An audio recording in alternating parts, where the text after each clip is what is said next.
салом. соли 18 аст ки тоҷикистон аз ҷашни ваҳдати миллӣ таҷлил мекунад. баъд аз 5 соли ҷангу хунрезиҳо ки бо кушта шудани беш аз 100 000 нафар, бехонаву дарбадар шудани даҳҳо ҳазор кас ва ятиму бепарастор мондани 60 000 кӯдак, билохира дар соли 1997 тоҷикистон ба сулҳи дер интизор даст ёфт.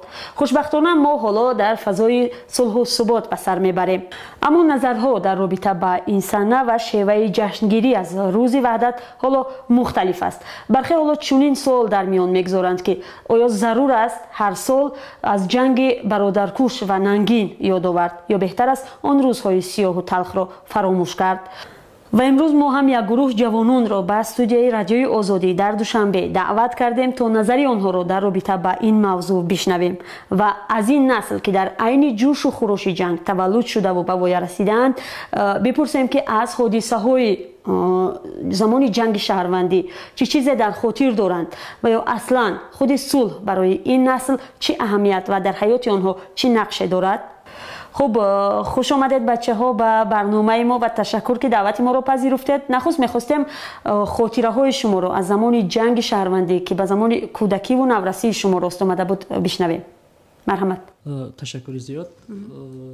чизе ки мо бевосита шоҳиди он шуда будем, амон гуруснагию амин хел азобу машаққати мардумро мо медидем ва шоҳиди бевосита ин мешудем ки то имрӯз низ дар саҳифаҳои китоб низ ино дард шуданд.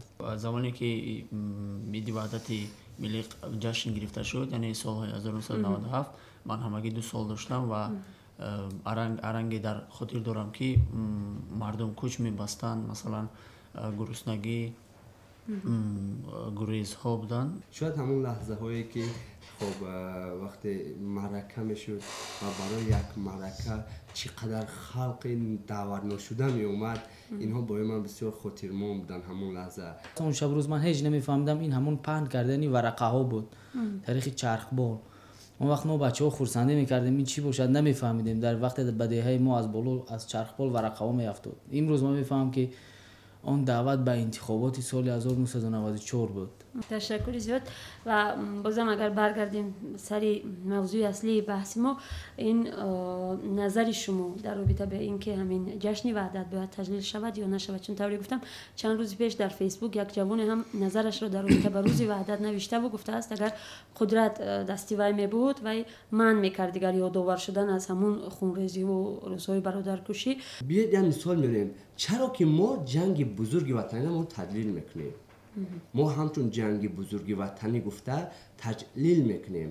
набошад дар он ҷо як мо набудем, чандин миллатҳо буд. дигар ин ки ҳар боре ки агар мо онро таҷлил кунем, мо шояд хоб боз ҳамин баргардем ба масъалае ки он вақт гушнагӣ буду, он вақт мардум дар азоб буду, он вақт дигар буд. не, ина ба он хотир мо фикр мекунем, қайд намекунем. мо ина ба он хотир қайд мекунем ки он рӯз гузаштагони мо заҳмат карда буданд. ман аминро гуфтаниам ки бигзор таҷлил гардад, аммо шеваи таҷлили амин ҷашн каме тағйир ёфта шавад, тағйир диҳандагар хуб мешавад. чунки чӣ хеле ки мо шоҳид ҳастем дар чанд рӯзи ахир дар арафаи ҷашни ваҳдати миллӣ мебинем ки бисёр дар хусусан дар телевизионҳои давлатӣ бисёр барномаҳое пахш мешавад ки унҷо аз он гуфта мешавад ки фалониҳо сабабгори сар задани ҷанг буданд. яъне ки дар ҳоле ки созишномаи сулҳ баста шуд, ҳамдигарро бахшиданд, бигзор дигар ҳамдигарро муттаҳам накунанд дар сар задани ҷанг. ба андешаи ман як умили сар задани ҷанги шаҳрвандӣ гузаштаро аз ёд баровардан аст. чуноне ки мегӯянд вақте гузаштаро намедонӣ, ояндаро сохта наметавонӣ. ин ҷашн сирф ҷашни сиёсӣ аст. як гурӯҳ инро ба хотири амбитсияҳои сиёсии худ ҷашн мегиранд. аммо фикри шахсии ман ин аст ки агар ки баҳс шавад ки рӯзи ваҳдатро ҷашн гирем ё на, ман тарафдори он ҳастам ки ҷашн гирем, аммо ба шарте ки шеваи он, тарзи ҷашнгирии он дигар бошад. аммо феълан масалан шумо ҳамин маълумотҳоеро ки дар бораи ҷанг медонед, аз кадом сарчашма, аз кадом манбаъҳо бештар кӯшиш мекунед ки дарёфт кунед ва бардошттон чӣ аст аз ҳамин маълумотҳо? то ҷое ки аз баъзан ҳамун санаҳои таърихию китобҳоу шунидавомон аз дарсҳои устодо баъзан бардоштҳоро чӣ кардем гирифтем.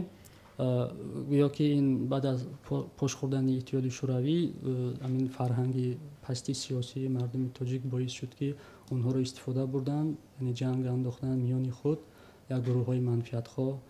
ва боз назари дигар ин аст ки ҳамон мансабдорҳо ба хотири курсӣ шуда чӣ карданд, ҳамин ҷанга ба миён гузоштанд.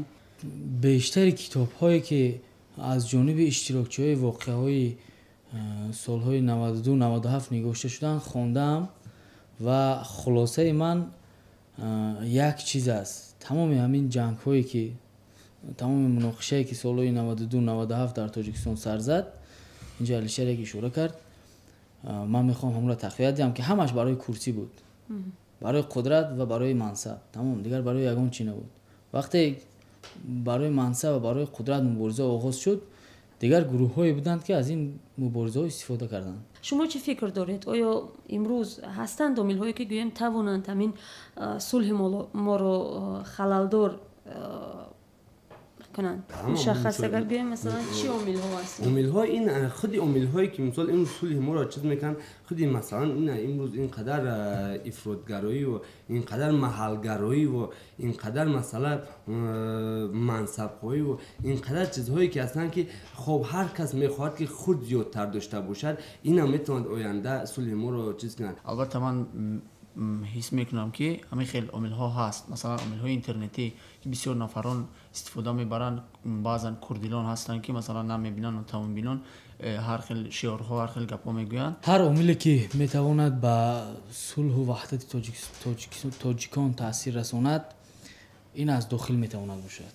این ما خودمون میتوانیم اون رو برهم دهیم. از همه عامل اصلی و خطرناکترین ما خودمون هستیم. خب تشکر برای شرکتتون در این بحث. بگذار آفتاب صلح همیشه در دیار ما نورافشان باشد و صدای جنگ و تیرپرانی رو ما در فیلم و نوارهای اینترنتی ببینیم فقط.